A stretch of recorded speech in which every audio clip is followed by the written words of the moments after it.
O mga mommies, nai-stress na ba sa mga bills? Kulang na kulang ba ang household income?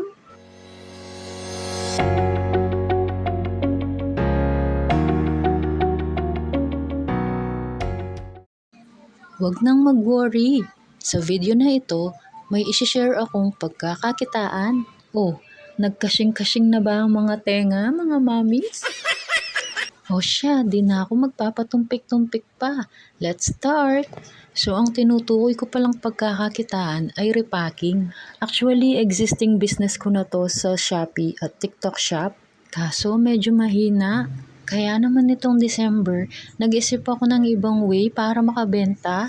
At dahil mag-holiday noon, kaya kailangan din ng extra income. Kaya naman tinanong ko ang mga anak ko kung gusto nilang magbenta sa classroom nila. Mabuti na lamang at pumayag sila. And since mga estudyante ang bebentahan, nirepack ko lang ng tig 5 pesos. Nung nag-start pala ako ay binilang ko muna isa-isa ang laman para malaman ko ang puhunan per piece. At para makapag-costing, ang total pieces ng mga caterpillar na to ay 232 at ang puhunan niya ay 145. Let's do the math. So 145 pesos divided by 232 pieces is 0.625. Ibebenta ko sila ng piso per piece. So ang total ay 232. Then ilas natin ang 232 sa puhunan na 145. So ang kita natin sa isang pack ay 87 pesos. Wow! Sa mga ibang items naman ay kumikita tayo ng 60 pesos per pack. Nung una nga pala ay kandila lang ang pinangsisil ko. Mabuti na lamang at nakita ko to sa Shopee, nasa 300 plus lang. Sobrang dali nga lang niyang gamitin, itatapat lang sa white bar kapag magsisil at sa red bar naman kapag magkakat. Sobrang laking tulong talaga nito at napabilis ang pagre-repack ko.